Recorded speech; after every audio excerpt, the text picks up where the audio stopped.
How did you spend your time while you were travelling?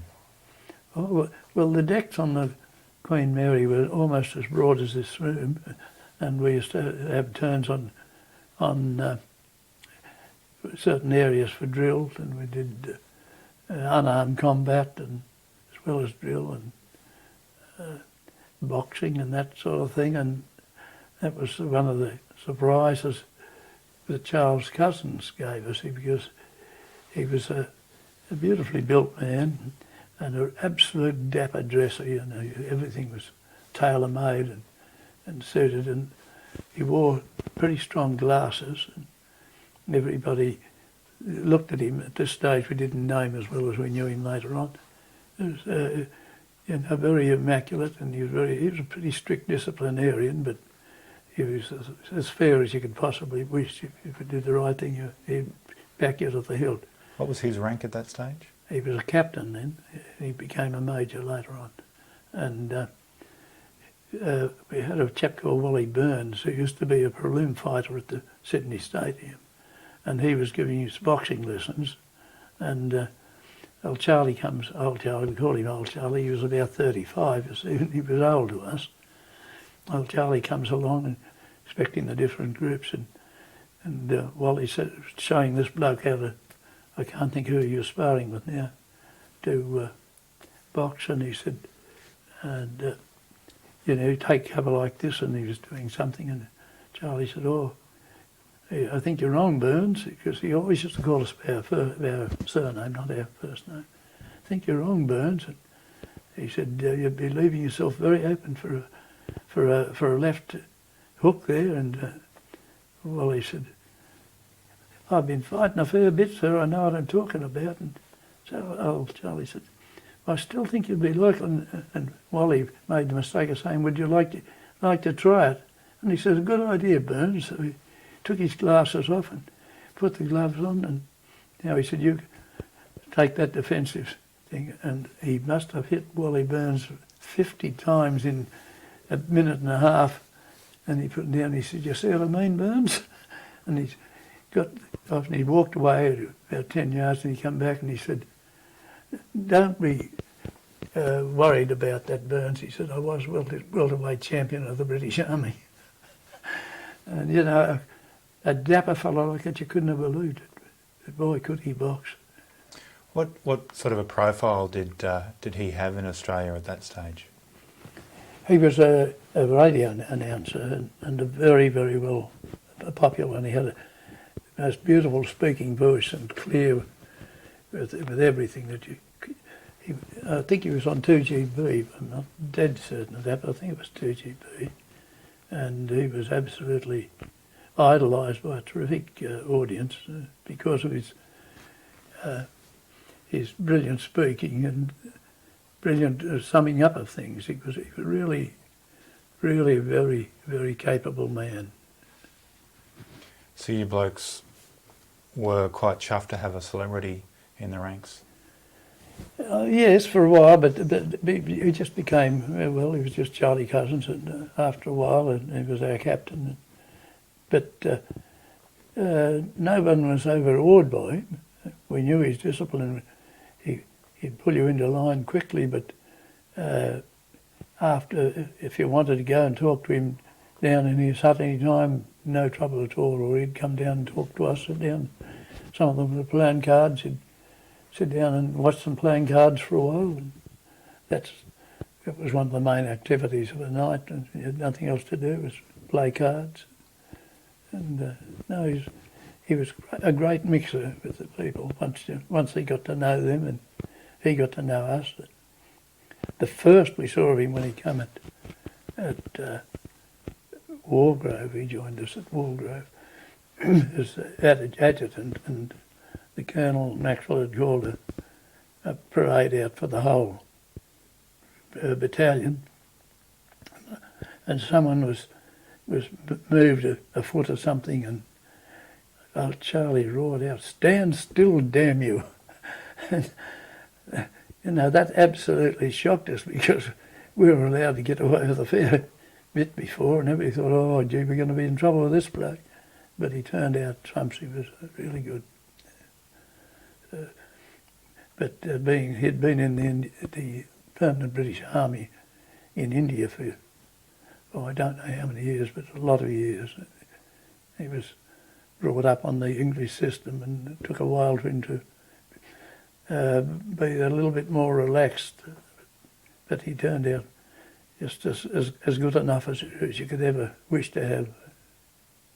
So he did manage to loosen up a Oh little bit. Yes.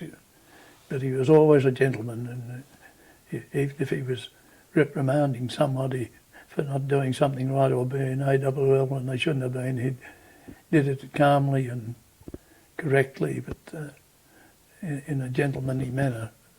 But, and I remember now too, before we were going away, when we knew we were going, after we had final leave, he gave Ronnie Brown from Manly permission to go back to Sydney, stay overnight, get his guitar and come back, because the officers were going to entertain the men and serve them at a dinner before we left.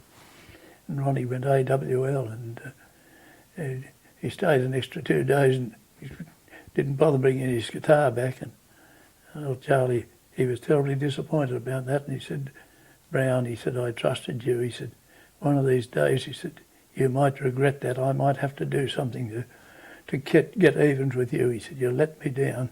And he said, I hope I never let you down, but he said, if I have to do something to you sometime, he said, you'll know that it's not malice, it's just what you did to me.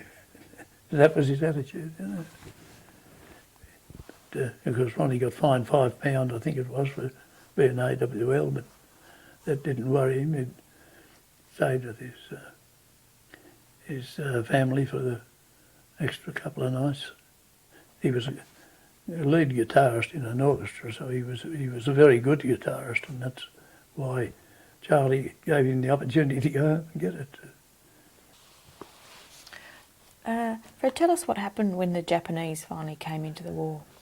Well, before the Japs came in, we were allocated, at this stage I think they were beginning to think the Japs were coming in, and we were allocated a place, a defensive area at Gemalang on the east coast.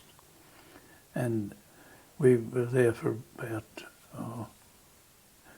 2 months or more, and we were camped in tents, and every now and again they'd put on what we used to call stunts. They'd call us out any hour of the night and ride out and on parade, full battle order, and which put on all just your battle things, and they'd have a head count and then say, okay, just an exercise, so that we can see we can get you out quickly in a hurry. So they used to practice, they practice that time and again. And, was it anyone else apart from the 2nd 19 Division? Who else was there at that camp? No, only the 19th, but the 2nd 19th. And so we were digging these trenches, and then when the Nips came into the war, we started to put up barbed wire then, and the engineers put mines out in front of us. It was a beach area, and it was supposed to be one of the areas they reckoned the Japs would land in. And there was a little village there, and most of the shops and things were weatherboard buildings, and we were ordered to evacuate the people, so we had to force them out. They didn't want to go, but they didn't have the option. When the trucks come along, I don't know where they took them. They took them to a refugee camp somewhere. They had to do that at gunpoint, basically, to get them out? Yeah. Oh yes, they used to turn up with a great big box with of netting around it with fowls in it, and one fellow had a pig in it that he could just about lift. And we used to have to say, no, you can't take them. And it was a little bit heartbreaking, because you can understand how you would be yourself if you were being forced out. And then, so when they got them all out, they said, right, knock the town down. We wanted a field of fire there for the machine guns, because it was from where some of the machine guns were placed, that would have been their fire area if a landing was coming on. So all the homes were knocked down, a lot of stuff left. Was old Charlie with you through that? No, Charlie was unlucky. When we were knocking this village down at Gemmelwang, they were burning some of them, and one was burning there and apparently had a bottle of methylated spirits in it, and exploded and sprayed Charlie on the chest, and he was burnt all down the chest, and he was in hospital while we were up there. But he nearly cried when he saw what was left of us.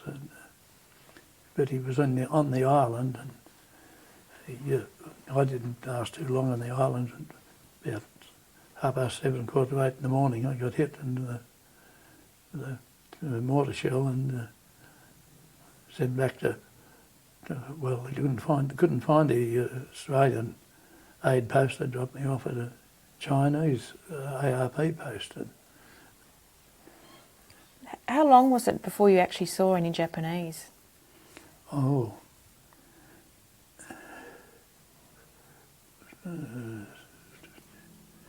Well, we saw the planes used to go over us when they were bombing. In fact, the first we knew of the Japs coming in the war was because we had sentries on duty, and Snan Day and myself were on the duty at the entrance to our defensive area there. And during the night, I think it was about 4 o'clock in the morning, we heard this thump, thump, thump. And I said, well, that sounds like gunfire or bombs.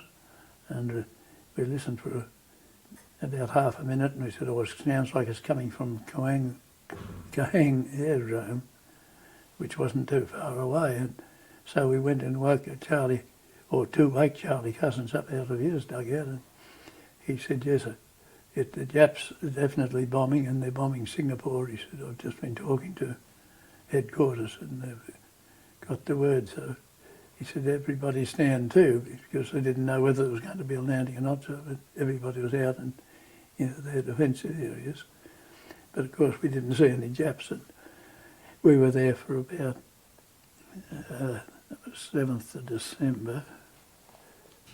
So we must have been there about another month.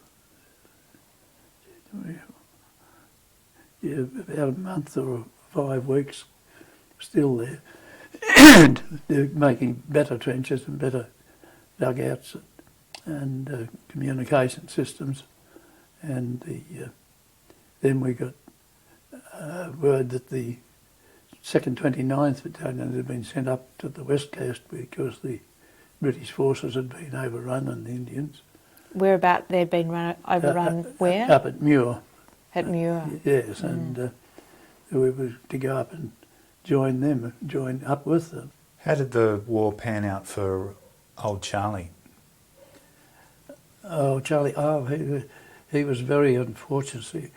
He was a radio announcer, and the Japs were looking for anyone to broadcast propaganda as radio announcers, and you didn't have any choice with them.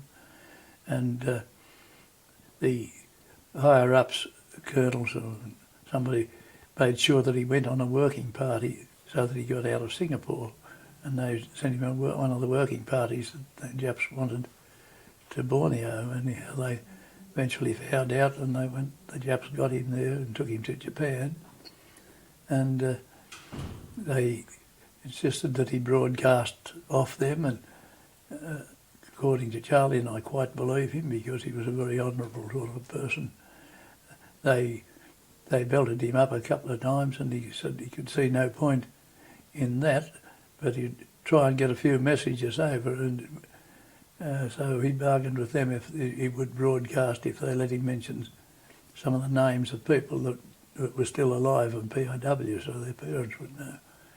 And he, after the war, he was broadcasting and definitely Japanese propaganda, but which he was broadcasting in a way that nobody should have ever believed what he was saying. And he was saying about how the Japanese were winning a war in this place and that place, where anyone around the army knew that they were in American hands at this stage and things like that. But afterwards they court-martialed him, and took his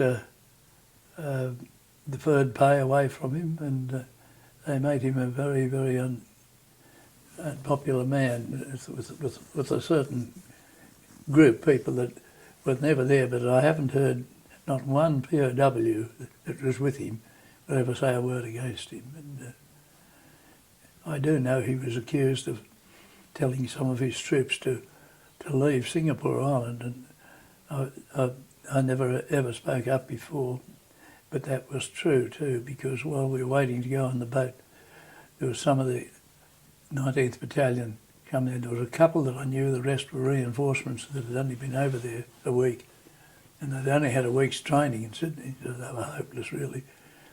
And they got cut off with Charlie, and they come down into Singapore, and he said, well, look, this place can't be held. If you want to get out, try and get out, because it can't be held. And eventually some of them did get out on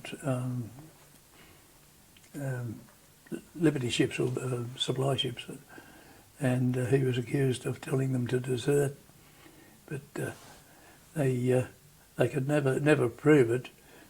But those fellas told me, they saw me there, and they told me that, I said, Charlie told us to get out, that it's going to be lost, that there's no chance of us holding it. And I said, well, where's he gone? And Jackie Jones said, no, he's not coming. He said he can't go because there's more of A Company back there, and he's got to go back and try and find them.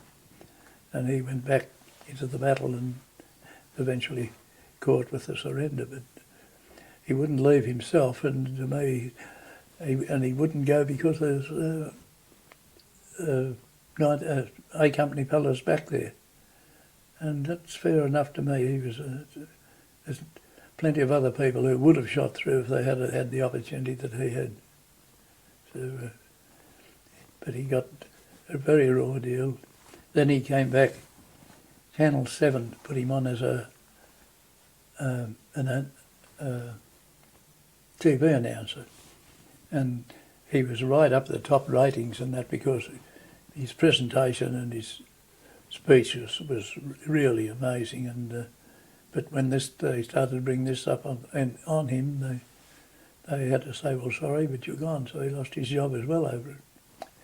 And the last time I saw him, he was selling medical supplies to hospitals and that. But he knew he had a rough deal, and he said to me that, look, Fred, he said, there is no way in the world that I'd be here if I hadn't done what they said. But he said, I did my best to put messages over, and some of them had been picked up saying things that should have helped the Allies, but they didn't act on them, sort of thing. So, and they should have known that he was not trying to really put propaganda over. He said, did you believe anything you heard? I said, no, because at that stage when I heard him was on the radio in New Guinea, and according to what he was putting over, the Japs had just taken 90% of New Guinea, and at that stage they didn't have 5% of it. So, and yet they abused him of propaganda, so it was obviously written by the Japs, and he just had to read it. So, but he was a terrific person, and just unfortunate that he was caught in that position.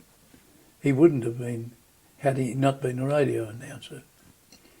So it's a cruel world at times, but I think they looked after him as far as food. In Japan, he was fed reasonably well, according to all accounts, and what he says himself he was. But he said, what would you do if they feed you like that? You're not going to say, I won't eat it, surely. And so it was quite a story, but there's a chap wrote a full book about it, the Charles Cousens story. It was quite interesting.